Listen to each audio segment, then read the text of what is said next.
হে WhatsApp guys, কেমন আছো সবাই? আশা করি সবাই খুব ভালো আছো। র্যান্ডম ভিডিও চ্যানেলের নতুন আরেকটা ভিডিওতে তোমাদের সবাইকে অনেক স্বাগতম। থাম্বনেল দেখে বুঝতে পেরেছো আমরা ডনলির আরেকটা সিনেমা নিয়ে এসেছি। অ্যাকচুয়ালি তোমরা অনেকেই বলো যে ডনলির সিনেমা বেশি আনেন। ব্যাপারটা হয়েছে কি, ডনলির সকল সিনেমা অলরেডি আমরা গত 2-3 বছর এক্সপ্লেন করে ফেলেছি। ওরা আর কোনো সিনেমা বাকি নেই আমাদের এক্সপ্লেন করার। তবে তারপরেও সৌভাগ্যবশত গত 7 দিন আগে 2024 সালের 26 জানুয়ারিতে নেটফ্লিক্সে ডনলির একটা নতুন সিনেমা রিলিজ পেয়েছে, যেটার নাম হচ্ছে ব্যাডল্যান্ড হান্টার্স। তো যদিও আমি নতুন সিনেমা এক্সপ্লেন করতে চাইনি, কারণ হচ্ছে দুটো। প্রথমত, এত বড় একটা প্রতিষ্ঠিত চ্যানেল, মনে করো আমার আয়ের একমাত্র উৎস, তো এই চ্যানেলে এত নতুন একটা লেটেস্ট সিনেমা আনা খুবই রিস্কি একটা মুভ, যে কোনো সময় স্ট্রাইক আসতে পারে। আরেকটা প্রবলেম হচ্ছে নতুন সিনেমা আমরা ভালো এক্সপ্লেন করতে পারি না। আর প্রবলেমের সাথে আরেকটা যোগ করতে হচ্ছে, সেটা হচ্ছে যেহেতু এটা খুবই লেটেস্ট সিনেমা, তো এর জন্য আমরা যেটা করবো, এই সিনেমাটা আমরা ছবিতে তৈরি করবো, মানে আমরা তোমাদের ভিডিও দেখাতে পারবো না। যদি আমরা ভিডিও ক্লিপ ইউজ করি এই সিনেমাতে, তাহলে তো বুঝতেই পারছো ল্যাটা ব্যাটা হয়ে যাবে, সব স্ট্রাইক আসবেই। অনেক হিন্দি, অনেক বাংলা চ্যানেল এই সিনেমাটি এক্সপ্লেন করেছিল, কিন্তু তাদের বেশিরভাগের ভিডিওই কিন্তু জিন্দা ভোগামা হয়ে গিয়েছে, স্ট্রাইক খেয়ে গিয়েছে। তবে আমি ওই স্ট্রাইক খাওয়ার রিস্কটা নিতে পারছি না, আমি ছবি দিয়ে ভিডিও করবো যাতে স্ট্রাইকটা না আসে। তো যাই হোক, আমরা মূল সিনেমাতে যাব। তবে তার আগে এই সিনেমা সম্পর্কে কিছু তথ্য দেই। সিনেমাটি মাত্র 7 দিন ধরে রিলিজ পেয়েছে, তো এর জন্য এটার আইএমডিবি রেট আসলে ফিক্সড না। এটার আইএমডিবি রেট বাড়তেও পারে, এখন যা আছে তার চেয়ে কমতেও পারে। তবে বর্তমানে এটার আইএমডিবি রেট রয়েছে 10/6। তবে অ্যাকচুয়ালি সিনেমাটি এন্টারটেইনিং। হয়তো ভবিষ্যতে এটার রেটিং আরো একটু বাড়তেও পারে, তবে বাড়লেও খুব বেশি বাড়বে না, 6.5 হতে পারে। তো এবার চলো আমরা সরাসরি মূল ভিডিওতে চলে যাই। এই সিনেমাটি শুরু হয় একটা ল্যাব দেখিয়ে, যেখানে অদ্ভুত কিছু জন্তু হাঁটছিল। তো আমরা বুঝতে পারি কোনো পাগলা বিজ্ঞানী এখানে রয়েছে। আর তখন আমাদের যিশু নামের একটা সায়েন্টিস্ট বা ডক্টরকে দেখানো হয়, যে তার মৃত মেয়েকে জীবিত করার চেষ্টা করছিল। কিন্তু তখনই সেখানে একদল মিলিটারি চলে আসে, এবং এখানে যে মিলিটারি দলের নেতৃত্বে ছিল একটা মেয়ে, তার নাম হচ্ছে নাদিয়া। তো ওই মিলিটারি অফিসার বলে, ডক্টর যিশু অনেক হয়েছে, এবার থামুন, আপনার এই এক্সপেরিমেন্টের কারণে অনেক মানুষের প্রাণ গিয়েছে। কিন্তু যিশু তারপরেও থামে না, সে তার মেয়েকে ওই ইনজেকশনটা দিতে চায়, যেটা দিলে হয়তো তার মেয়ে জীবিত হতে পারে। কিন্তু তখনই দক্ষিণ কোরিয়াতে, পুরো পৃথিবীতে একটা বড় ধরনের ভূমিকম্প শুরু হয়। বড় ধরনের ভূমিকম্প বলতে বড় ধরনেরই ভূমিকম্প, মানে পুরো মানব জাতিকে কমপক্ষে 100 বছর পিছিয়ে নিয়ে যায় ভূমিকম্পটা, এবং আমরা দেখতে পাই পুরো বিল্ডিং ধ্বংস হয়ে গিয়েছে। আর এরপর কাহিনী চলে যায় হচ্ছে তার 3 বছর পরে, যেখানে আমরা দেখি দক্ষিণ কোরিয়ার রাজধানী পুরো মনে করো যে ফিলিস্তিনের গাজার মতো হয়ে গিয়েছে, এবং এখানে বর্তমানে প্রচুর পানির সংকট। এবং এরপর আমাদের ইয়ং চই নামের একজন শিকারীকে দেখানো হয়, এবং সে তার শিকার খুঁজছিল। তো আমরা দেখতে পাই একটা বিড়াল সামনে আসে। তো ওই সময় খাদ্যের এত অভাব যে মানুষ কুত্তা বিলায় নেয়, যে কোনো কিছু খাচ্ছে। তো বিড়াল যখনও হান্ট করতে যাবে, তার আগে সেখানে একটা কুমির চলে আসে। তো তখন করে ওই কুমির দেখে তার তীরের মধ্যে আগুন লাগিয়ে কুমিরের উপর আক্রমণ করে। কিন্তু এই কুমির তো মরেই না, উল্টো করে কি চোয়ের উপর অ্যাটাক করে। তো এখানে বেশ কিছুক্ষণ চই তো বাঁচার চেষ্টা করে, কিন্তু তখন এখানে এন্ট্রি হয় আমাদের সবার প্রিয় ডনলির। এবং ডনলি এসে করে কি এক নিমিষে ওই কুমিরটাকে মেরে ফেলে। মানে ডনলি তো ডনলি, ওর তো মনে করো মানুষ থাকুক, কুমির থাকুক বা জম্বি থাকুক, সবাই ওয়ান পাঞ্চে শেষ, কোরিয়ান ওয়ান পাঞ্চ ম্যান আর কি। তো যাই হোক, আমরা এখানে যেটা দেখতে পাচ্ছি, ডনলি কিন্তু এই বছর আরো বেশি মোটা হয়ে গিয়েছে। বেচারা ফিটনেসের দিকে একেবারেই মনোযোগী নয়, কারণ যেহেতু চলছে ওর সিনেমা, এই বডিতেই সবাই পছন্দ করে, তো দরকার কি এত ফিটনেসের। তো যাই হোক, এখানে আমরা যেটা জানতে পারি, ওরা দুজন মূলত পার্টনার, এবং ওদের কাজ হচ্ছে ওরা এরকম করে শিকার করে, এবং এইসব শিকার করে কি তারপর ওরা ধরে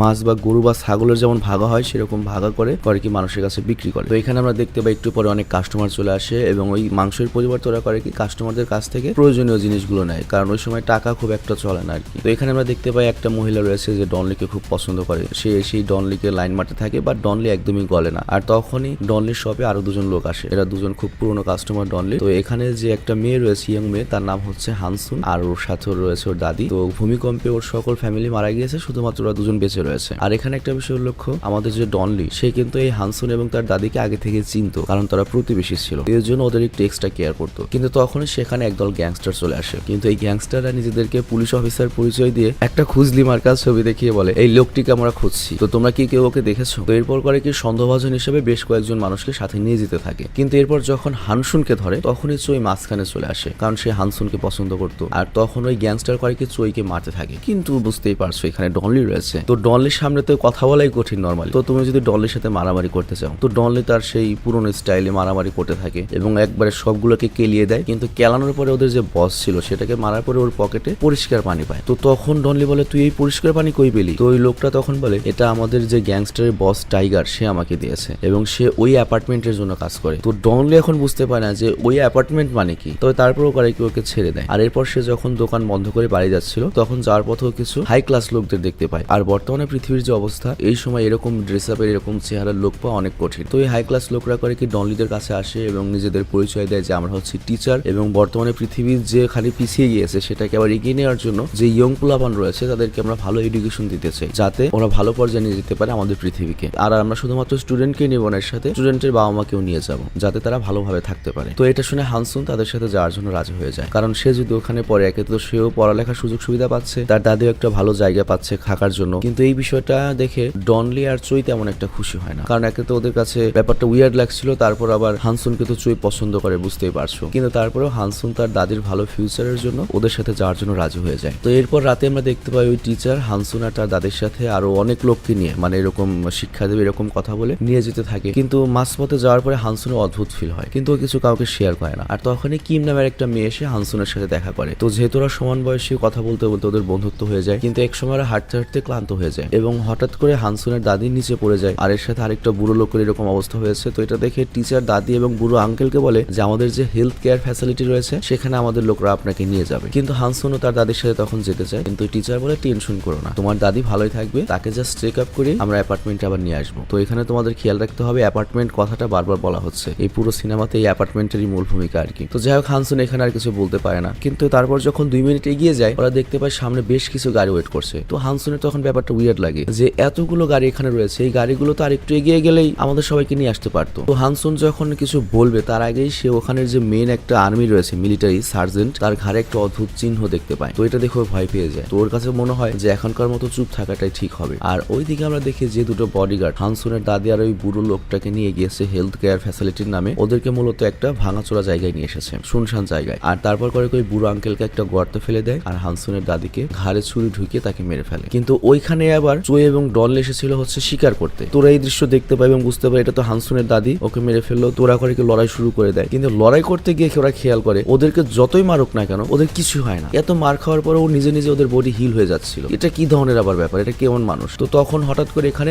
নাদিয়া নামের একটা মহিলা আসে, যাকে আমরা একেবারে সিনেমার প্রথমে দেখেছিলাম এজ এ মিলিটারি অফিসার। তো এসে করে ওই দুইটা বডিগার্ডকে একবারে গলা কেটে মেরে ফেলে। আর এখানে উল্লেখ্য, নাদিয়া অ্যাকচুয়ালি জানতো যে এই সব লোকগুলো সাধারণ লোক না, এগুলো মিউট্যান্ট লোক, এবং এদেরকে মারা যাবে তখনই যখন এদেরকে ডাইরেক্ট গলা কেটে দেওয়া হবে। তো নাদিয়া তখন ডনলির কাছে সাহায্য চায় এবং বলে যে অ্যাপার্টমেন্টে আমার অনেক টিমমেটরা আটকা রয়েছে, আর ওই অ্যাপার্টমেন্টে ডক্টর যিশু নামের একটা লোক রয়েছে যে মানুষের উপর অদ্ভুত ধরনের এক্সপেরিমেন্ট করছে। আর কিছু কিছু মানুষ তাকে একেবারে ভগবানের জায়গায় নিয়ে গিয়েছে, কারণ পুরো পৃথিবীতে সেই একমাত্র ডক্টর বেঁচে রয়েছে। তো এখানে একটা বিষয় উল্লেখ্য, হানসিনও কিন্তু ওই অ্যাপার্টমেন্টের লোকদের কাছে আটকা রয়েছে। তো এই জন্য ডনলি এবং চই দুজনই রাজি হয়ে যায় যে তারা নাদিয়াকে হেল্প করবে, কারণ বুঝতেই পারছো যেখানে হানসুনের দাদিকে মেরে ফেলেছে, হানসুনের সাথে কি হতে পারে এর তো গ্যারান্টি নেই। কিন্তু এখানে নাদিয়া বলে আমরা সরাসরি তো অ্যাপার্টমেন্টে যেতে পারবো না, ওখানে অনেক টাইট সিকিউরিটি রয়েছে, যাওয়ার আগে আমাদের কিছু ইনফরমেশন জোগাড় করতে হবে এবং দেখতে হবে কোন ওয়েতে আমরা অ্যাপার্টমেন্টে সরাসরি ঢুকতে পারবো। আর এরপর দৃশ্যের পরিবর্তন হয়, আমাদের সেই গ্যাংস্টারদের দেখানো হয়, ওই টাইগার গ্যাং যারা নিজেদের মধ্যে ফাইটে এনজয় করছিল, এবং এখানে আমরা টাইগারকেও দেখতে পাই। তো একটা পর্যায়ে হয় কি ওদের নিজেদের মধ্যে মারামারি লেগে যায়। আর এদিকে আমাদের এই তিনজন করে কি ওইখানে চলে আসে এবং ওরা করে কি এলোপাথারি সবগুলো গ্যাংস্টারকে মারতে থাকে এবং এমন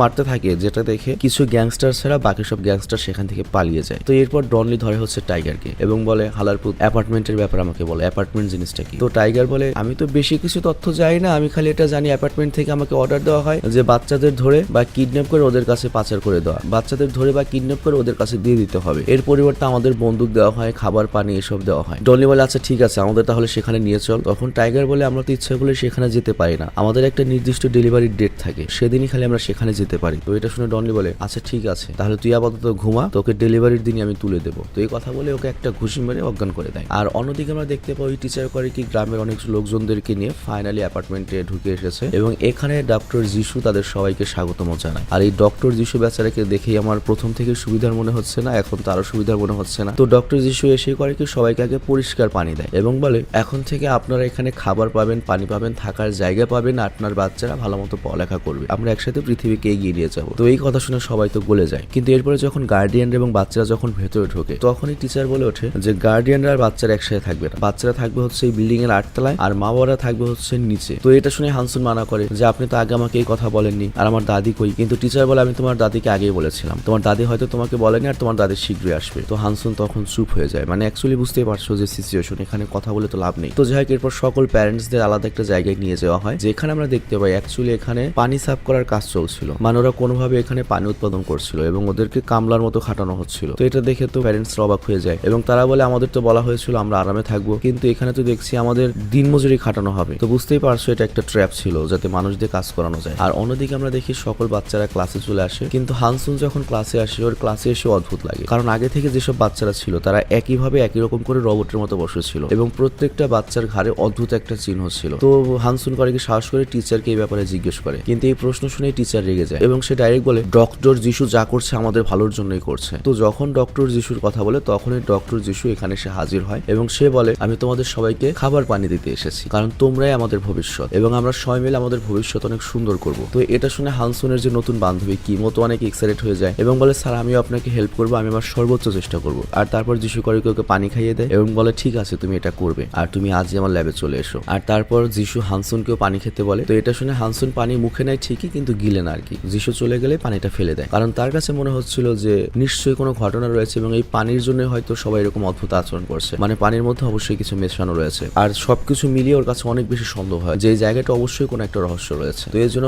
রাতে সকল স্টুডেন্টরা যখন ঘুমিয়ে পড়ে তখন হানসুন করে কি সেখান থেকে উঠে বাইরে বের হয়। ও জাস্ট জানতে চায় এই বিল্ডিং এ অ্যাকচুয়ালি কি হচ্ছে। আর তখনই সে ডক্টর যিশুকে দেখতে পায় আর সে কিমের প্যারেন্টস এর কাছে যাচ্ছিল। অ্যাকচুয়ালি কিমের প্যারেন্টসরা কাজ শেষ করে তাদের মেয়ে কিমের সাথে দেখা করতে চেয়েছিল। তো যিশু প্রথমে অনেক বোঝায় তোমার মেয়ে ঘুমাচ্ছে, দেখা করতে পারবে না, ওর ভবিষ্যতের জন্য এতটুকু ছাড় দিতে হবে। কিন্তু যখন বোঝে না তখন কিম বলে আচ্ছা ঠিক আছে চলো দেখা করাবো। আর দেখা করানোর কথা বলে ল্যাবের দিকে নিয়ে যেতে থাকে। আর এদিকে হানসুন করে কি আগে ল্যাবে পৌঁছে যায় আর সেখানে গিয়েও দেখে যে আলাদা আলাদা অনেক রিসার্চ পেপার রয়েছে এবং সকল রিসার্চ মানব দেহের ওপর। আর এরপর যিশু যখন কিমকে দেখো তো পুরো ভয় পেয়ে যায়। কিমকে একটা পুরো আলাদা ডিভাইসই লাগিয়ে রাখা হয়েছে। আর তখনই আমরা দেখতে পাই যিশু সেখানে কিমের মা বাবাকে নিয়ে আসে। তো এটা দেখে হানসুন সেখানে লুকিয়ে পড়ে। তো কিমের মা বাবা যখন কিমের ব্যবস্থা দেখে তারা তো ভয় পেয়ে যায় যে আমার মেয়ের সাথে তোমরা কি করতে চলেছো। কিন্তু যিশু তখন করে কি তার মেয়ের দিকে তাকায় এবং ভয়ঙ্কর চোখের দিকে তাকায়। তো এখানে আমরা একটা জিনিস দেখে ভয় পেয়ে যাই, সেটা হচ্ছে সিনেমার প্রথমে যিশুর যে মরা মেয়েকে আমরা দেখেছি সেই মেয়ের কিন্তু পুরো দেহটা নেই, শুধুমাত্র বুক থেকে উপরের শরীরটা ছিল, বাকি শরীরটা ছিল না। আর হচ্ছে ফুসফুস হার্ট ছিল এবং ফুসফুস চলছিল। তো অ্যাকচুয়ালি এখানে যিশুর যে প্ল্যান সেটা হচ্ছে সেই পুরো পৃথিবীর মানুষকে এমন ভাবে মিউটেন্ট করবে যাতে তারা অল্প খাদ্য এবং পানি নিয়ে এবং যত দুর্গম পরিবেশই হোক তারা বেঁচে থাকতে পারবে। আর এখানে আরেকটা ব্যাপার ক্লিয়ার করা হয়নি, সেটা হচ্ছে হয়তো যিশু যে কচি বাচ্চাগুলো আসে তাদের দেহ নিয়েও হয়তো ওর মেয়ের বডিকে রিপ্লেস করার চেষ্টা করছে, বাট ওরকম হয়তো কোনো ম্যাচিং বডি পাচ্ছে না, মানে হতে পারে এরকম কোনো একটা কিছু আর কি। তো যাই হোক কিমের এরকম অবস্থা দেখে কিমের বাবা মতো প্রচন্ড ভয় পেয়েছে এবং কিমকে সেখান থেকে নিয়ে যাওয়ার চেষ্টা করে। কিন্তু যখন কিমকে সেখান থেকে সারানোর চেষ্টা করে তখন দেখা যায় যে মেশিনের শর্ট সার্কিট তৈরি হয় এবং কিম ইনস্ট্যান্টলি সেখানে মারা যায়। তো এরকম একটা পারফেক্ট বডি নষ্ট হয়ে গেল এটা দেখে তো যিশুর অনেক রাগ হয়ে যায় ডক্টরের। তো এই জন্য যিশু করে কি রেগে এখানে কিমের প্যারেন্টসকে মেরে ফেলে। তো হানসুনের এটা দেখে তো হাওয়া পুরো টাইট হয়ে যায়। কিন্তু হানসুন এখানে এত বেশি ভয় পেয়ে গিয়েছিল যে ওর শ্বাসের শব্দ যিশু পেয়ে যায় এবং সে করে কি হানসুনকেও ধরে ফেলে এবং তারপর কিমের জায়গায় হানসুনের উপর রিসার্চ স্টার্ট করে দেয়। আর অন্যদিকে আমরা দেখতে পাই ডনলি ওই গ্যাংস্টার টাইগারের সাথে ওই অ্যাপার্টমেন্টের দিকে আসে আর ওই ট্রাকে আমরা পেছনে নাদিয়ার চইকেও দেখতে পাই। কিন্তু গার্ড তখন বলে আজকে তো ডেলিভারি ডে নয়, তুমি এখান থেকে চলে যাও। কিন্তু ডনলি পাগলা করে কি চলে যাওয়ার বদলে সোজা গাড়ি করে কি গেট মেট ভেঙে ভেতরে ঢুকিয়ে দেয় আর তারপর করে কি আক্রমণ শুরু করে। তো এদিকে ডক্টর যিশুর যে সার্জেন্ট ছিল সে যখন নাদিয়াকে দেখে সে তো বুঝতে পারে সরি সাদিয়া নয় নাদিয়া হবে, যে নাদিয়া তার লোকদেরকে ছাড়াতে এসেছে। তো এর জন্যই সার্জেন্ট করে কি তার যে সেনাবাহিনী রয়েছে তাদেরকে বলে নাদিয়াকে কোনো বাধা দিও না, নাদিয়াকে সরাসরি ওর যে সোলজার রয়েছে ওর যে টিম রয়েছে ওর কাছে যেতে দাও। তো কেন এটা বললো একটু পরে আমরা বুঝতে পারবো। তো যাই হোক আমরা দেখি নাদিয়ারা তিনজন করে কি ওই জেলের দিকে যায় যেখানে নাদিয়ার টিম মেম্বাররা বন্ধু ছিল। কিন্তু এরপর যখন নাদিয়া জেলটা খুলে দেয় দেখা যায় ওদেরকে রিসার্চ করে আগে জম্বি বানিয়ে দেওয়া হয়েছে। তো তখনই করে কি ডনলি তার বন্দুক ইউজ করে ওদেরকে মারতে শুরু করে। কিন্তু নাদিয়া প্রথমে তার টিমমেটদের বাড়তে চায় না, কিন্তু যখন দেখা যায় ওর টিমমেটই ওকে মেরে ফেলবে এবং ওরা এখন আর ওর কন্ট্রোলে নেই, জম্বি হয়ে গিয়েছে, তখন নাদিয়াও তার টিমকে এলো পাথরে মারতে শুরু করে। আর এরই মাঝে আবার করে কি ডাক্তারের যে বাকি যেসব সোলজাররা ছিল তারা এখানে হামলা করে দেয়। তো ডনলি তখন নাদিয়া আর চইকে বলে তোমরা যাও হানসুনকে বাঁচাও, ওকে খোঁজো, বাকি এইসব পিঁপড়াদের আমি সামলাচ্ছি। তো এই কথা শুনে নাদিয়ার চই উপরের দিকে যেতে থাকে আর ডনলি একাই করে কি ইন্ডিয়ার সাউথ সিনেমার মতো, আই মিন এটাও তো সাউথ কোরিয়ান সাউথ আর কি, তো ওরকম ভাবে মারামারি শুরু করে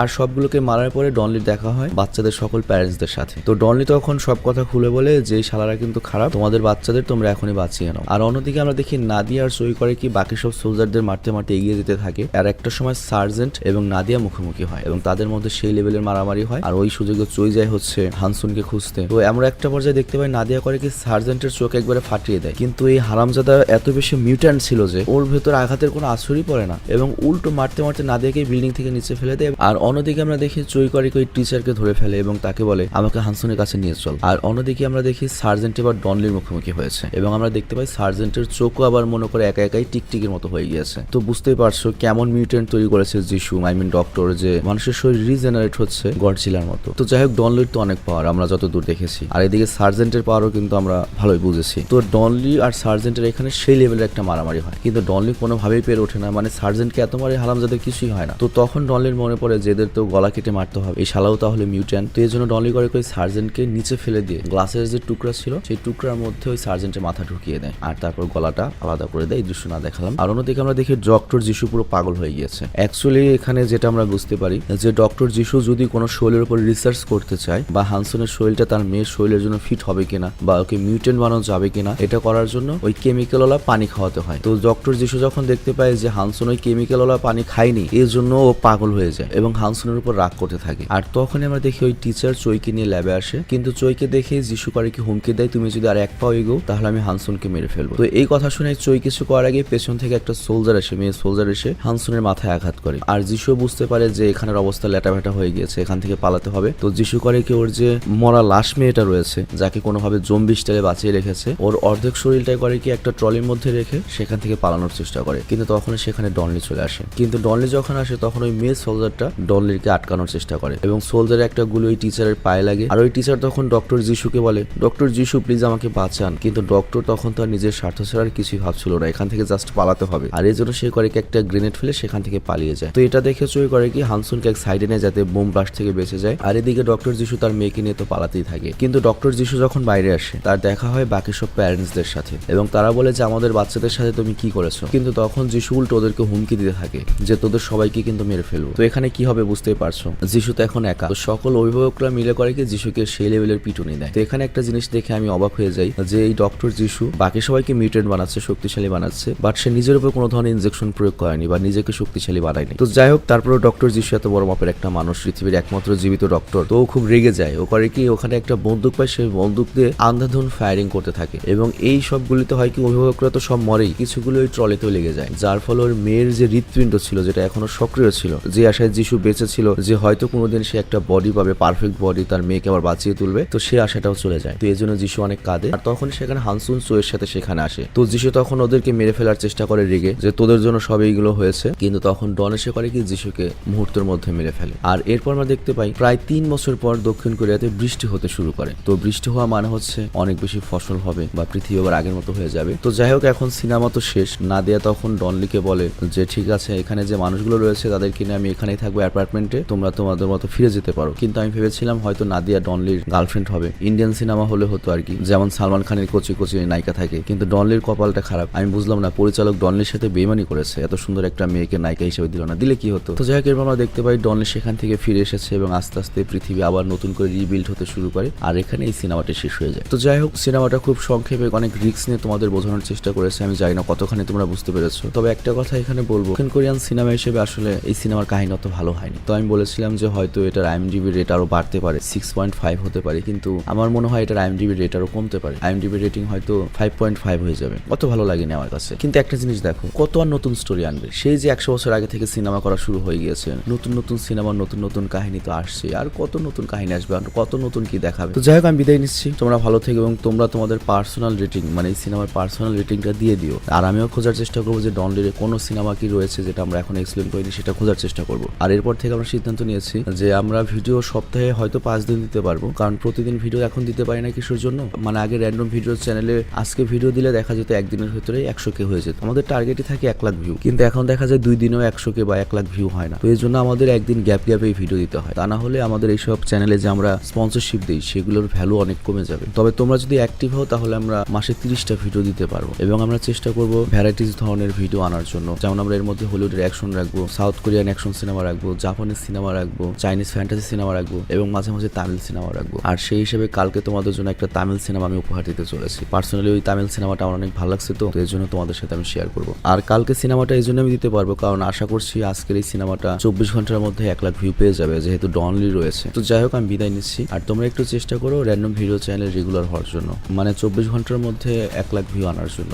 তোমাদের নোটিফিকেশনটা অন করে দিও। আর 24 ঘন্টার মধ্যে 1 লাখ না, 70-80 হাজার ভিউ হলো আমরা প্রতিদিন ভিডিও দিতে পারবো, সমস্যা নেই। তো আমি বিদায় নিচ্ছি, ভালো থেকো, সুস্থ থেকো, টেক কেয়ার, আল্লাহ হাফেজ।